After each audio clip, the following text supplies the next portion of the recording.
എൻ്റെ ഫാമിലി പ്രത്യേകിച്ച് അച്ഛനും അമ്മയും ഇല്ലെങ്കിൽ ഞാനില്ല. അപ്പോൾ ചെറുപ്പം തുടങ്ങി എന്നെ ഈ പറഞ്ഞ കലോത്സവത്തിലൊക്കെ പങ്കെടുപ്പിക്കുക എന്ന് പറയുന്നതായിരുന്നു അതായത് മാർക്ക് കിട്ടുക എന്ന് പറയുന്നത് ഭയങ്കര സെക്കൻഡറി ആയിരുന്നു. വീട്ടിൽ പഠിക്കുക എന്ന് പറയുന്നത് ഭയങ്കര ഒക്കെയാണ്, പിടിച്ചു പോയാൽ മതി, അതിനെപ്പറ്റി സംസാരിക്കലേ ഇല്ല.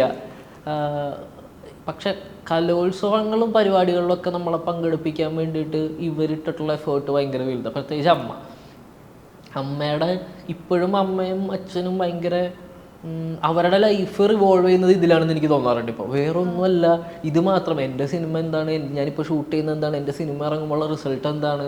അപ്പോൾ അച്ഛനൊക്കെ സംബന്ധിച്ച് അച്ഛൻ ലാലേട്ടൻ്റെ കൂടെ വർക്ക് ചെയ്തിട്ടുള്ളതാണ്. അച്ഛൻ്റെ ചെറുപ്പം തുടങ്ങിയ സത്യൻ സാറിനെ ഭയങ്കര റെസ്പെക്റ്റോടുകൂടി കണ്ടിട്ടുള്ള ആളാണ്. അപ്പോൾ ഞാനിവിടെ അവരുടെ കൂടെ ഇത് ചെയ്യുമ്പോൾ, അഭിനയിക്കുമ്പോൾ അച്ഛൻ ഇസ് ലൈക്ക് അച്ഛൻ്റെ ലൈഫിന് ഒരു കംപ്ലീഷൻ കിട്ടിയ പോലെയാണെന്ന് എനിക്ക് സംസാരത്തിൽ നിന്ന് തോന്നാറുണ്ട്. അത് എനിക്ക് സ്റ്റേറ്റ് അവാർഡ് കിട്ടിയപ്പോഴും ഇതുപോലെ കഴിഞ്ഞപ്പോൾ വന്നിട്ട് അച്ഛൻ സാധാരണ എന്തെങ്കിലും രണ്ടര അടിച്ചാലൊക്കെയാണ് കുറച്ച് ഇമോഷണലായി കണ്ടിട്ടുള്ളൂ ഞാൻ ജീവിതത്തിൽ. അല്ലാണ്ട് ഞാൻ കണ്ടിട്ടേ ഇല്ല അച്ഛൻ്റെ കണ്ണ് നിറഞ്ഞിട്ട്. അല്ലെങ്കിൽ തന്നെ ഞാൻ ഒരു 1-2 വട്ടമൊക്കെ കണ്ടിട്ടുള്ളൂ. അന്നിങ്ങനെ കണ്ണ് നിറഞ്ഞിട്ട് രാവിലെ അച്ഛൻ ബാങ്കിലിരിക്കുക. അപ്പോൾ ഞങ്ങളിവിടെ വീട്ടിലും ഒരു രീതിയിൽ നമ്മൾ പ്രതീക്ഷിക്കുന്നില്ല ഇങ്ങനൊരു അവാർഡ് വരും എന്നുള്ളത്. ഞാനും വൈഫും കൂടി ലുഡോ കളിച്ചുകൊണ്ടിരിക്കുന്നു. ഞാൻ കിടപ്പില്ല, മറ്റേ റൊമാൻസിൻ്റെ ഇടയിലത്തെ ആക്സിഡൻറ്റിൽ.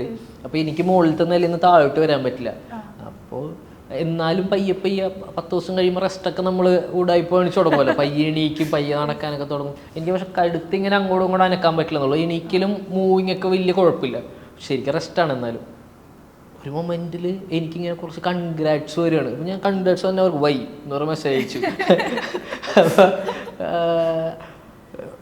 ഇത് സ്റ്റേറ്റ് അവാർഡാണെന്ന് തന്നെ തോമസ് വിളിച്ചു പറയുന്നത്, റൊമാൻസിൻ്റെ റൈറ്റർ.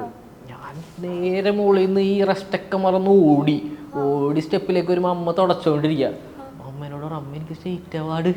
അപ്പം എനിക്ക് ഇപ്പോഴും ഓർമ്മയുണ്ട്, അമ്മ മറ്റേ നമ്മളെന്തോ വണ്ടി ഇടിച്ചു എന്ന് പറയുന്ന പോലത്തെ ഒരു റിയാക്ഷനായിരുന്നു. അത്രയും ഷോക്ക്ഡ് ആൻഡ് സർപ്രൈസ്ഡ് ആയിരുന്നു. എന്നിട്ട് അച്ഛനും ഇതുപോലെ. അപ്പം ഞങ്ങൾക്ക് അച്ഛനെ അറിയിക്കണം. അച്ഛനാണെങ്കിൽ ഫോൺ യൂസ് ചെയ്യൽ ഭയങ്കര കുറവാണ്. അച്ഛനെ അറിയിക്കാൻ ഒരു മാർഗ്ഗമില്ല. അച്ഛൻ ബാങ്കിൽ പോയി വെക്കുക, എന്ത് ചെയ്യുമെന്ന് അറിയാണ്ട് ഇങ്ങനെ ഇരിക്കുന്ന സമയത്ത് അച്ഛൻ ഇതുപോലെ വന്നൊരു അരമണിക്കൂർ കഴിഞ്ഞപ്പോഴേക്കും സ്കൂട്ടറിൻ്റെ അകത്തുനിന്ന് ഫോൺ എടുത്ത് വിളിച്ചു. അപ്പോഴേക്കും അച്ഛൻ അറിഞ്ഞാന്ന് വെച്ചപ്പോൾ ഞാനിവിടെ ബാങ്കിലിരിക്കുമ്പോൾ ബാങ്കിലെ ടി വിയിൽ ഇങ്ങനെ സ്റ്റേറ്റ് അവാർഡ് മികച്ച എഡിറ്റർ എന്ന് പറയും. അപ്പോൾ ഞാൻ ആ മൊമെൻറ്റ് ഭയങ്കര ഭാഗ്യം ചെയ്ത് അച്ഛൻ പറഞ്ഞ പോലെ ഞാൻ ആലോചിച്ചു. അത് വീട്ടിലാണെങ്കിൽ വേറൊരു ഇമോഷണൽ, വേറെ എവിടെയോ നമ്മൾ വേറൊരു കാര്യത്തിന് വേണ്ടി ഇരിക്കുമ്പോൾ ഇത് കാണുക എന്ന് പറയുന്നത് സർപ്രൈസ് അല്ലേ, ഭയങ്കര.